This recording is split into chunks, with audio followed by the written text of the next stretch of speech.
Hello and welcome to another episode of SmartFox TV. Be sure to click like and subscribe below.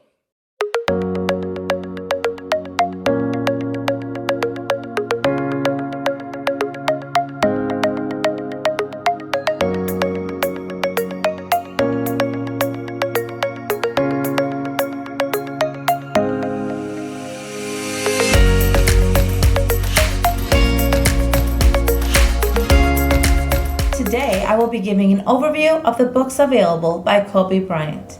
In future segments, I will review the books discussed today. When Kobe was a sophomore at Lower Merion High, he spent much of his time practicing and developing his basketball skills. He tells one story to USA Today Sports, how an experience during these priceless years gave him the spark for storytelling. He recalled that he was resting his head to take a nap after a long weekend at an AAU tournament. His English teacher, Mrs. Matriano, reminded him that he would have to share a short story to a group of kindergartners. He said he had forgotten to do the assignment and on his way down the hallway had brainstormed and came up with a story after considering how his mom would have to always remind him to put away his dirty clothes after his tournaments. So he told the story where the clothes formed together to create these monsters that at nighttime dragged the kid from his bed into the depths of despair. Bryant recalled to USA Today Sports, "We started getting letters from families saying, 'I don't know what story my kids heard, but their room has never been so clean.'" He said that it was pretty cool and that moment sparked Bryant's interest in storytelling. Bryant said Mrs. Matriano firmly believed the storytelling could change the world, and she opened my eyes to this passion I didn't know existed. His first book was a basketball memoir called The Mamba Mentality, How I Play, which published in November of 2018. The book entered the USA top best-selling books list at number 8. Dear Basketball, Kobe's poem, made into an animated short, won an Academy Award. And now, in the hands of the Oscar-winning talent John Williams and Glenn Keane, Dear Basketball, which was written in connection to Kobe Bryant's 2015 farewell letter to the game and tells the inspiring story of one little boy living out his basketball dreams. The short has been made available to view at no charge in honor of Kobe Bryant on the website dearbasketball.com. Bryant launched Granity Studios, a multimedia content company. Kobe had planned to make fictional book series geared for middle school readers with his company. The first series, Wizard series, starting with the first volume, Training Camp, written by Wesley King, which made the New York Times bestseller list. He also had The Legacy of the Queen by Annie Matthew and Epoca, The Tree of Eckcroft by Ivy Clare. Bryant contacted Ivy Clare because he wanted to work with a published novelist who had been a former professional athlete and had a degree in classic literature. Kobe Bryant's legacy continues with the release of another one of his books, Epoca, The River of Sand. The River of Sand follows two young track and field athletes, Predia and Rovi, who are eager to become victorious in the upcoming Junior Epic Games. Vanessa Bryant played a critical role in the completion of the book and worked closely with Ivy to ensure that it did live up to Kobe's legacy. Granity Studios released Epoca, The River of Sand on December 15th of 2020.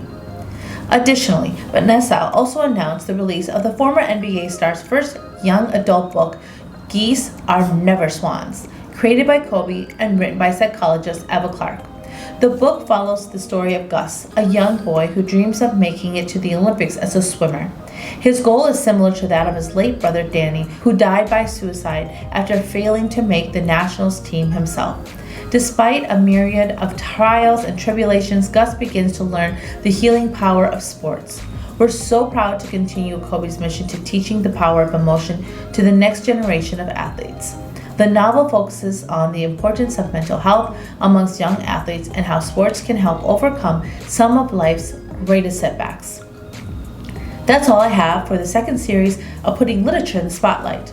As always, thank you for watching. On to Strange but True Facts. Starting off, we'll talk about some words. The term footage comes from films being measured in feet back when they were edited in early filmmaking days.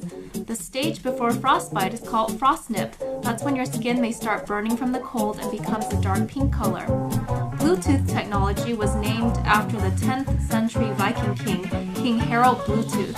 He united Denmark and Norway just like the wireless Bluetooth technology now unites computers and cell phones. Stick around for more. Hello everyone, Kim here, and thanks for joining me for the current news. To start things off, WHO, otherwise known as the World Health Organization, has finally set foot in Wuhan, China to trace the origins of COVID-19. But experts wonder, is it too late? New York-based epidemiologist Peter Daszak says he wants to find out what contacts they had, what behaviors they had, and what does that lead us into a different geography. He also added that after a year after the outbreak began, it's still unclear if China, the country, is the real source of the original source of the virus. Next up, online shopping for groceries. Since the pandemic hit, the online market for shopping for groceries has grown significantly, and this is because people, of course, didn't want to come in contact with people who just might have COVID out in the outside world. I mean, I myself have taken to online shopping, not in particular to groceries, but definitely Amazon has become my best friend. With that said, an article from the Wall Street Journal says that consumers who online shop for groceries end up buying too much because of the pandemic. One woman actually mentioned that she bought paprika that is probably going to last her until 2040. Year 2040, you guys. So when you are online shopping for groceries, just remember, maybe you might just be buying a little too much. Again, this is Kim, and thanks for joining me for the current news. Welcome back to Strange But True Facts. We're going to look at different locations now. Sunsets on Mars are blue. This is because the dust in the air scatters red light, so the sky appears red while the sunlight appears blue. Due to our oceans on Earth, we have the opposite effect, where our sky looks blue and the sunlight appears orange. In Slovakia, they have Christmas carp that live in the family bathtub a few days before they are eaten. Nebraska's official state slogan is Nebraska, honestly, is not for everyone. As a state that is consistently ranked as the least likely for tourists to visit, the state tourism director created a series of highlights with self-deprecating humor to reel in people's curiosity. Thanks again for joining us. Thanks for watching SmartFox TV. I'm Chris Yates. I'm Kim. I'm Sally. I'm Tracy. Until next time, stay Stay foxy. foxy.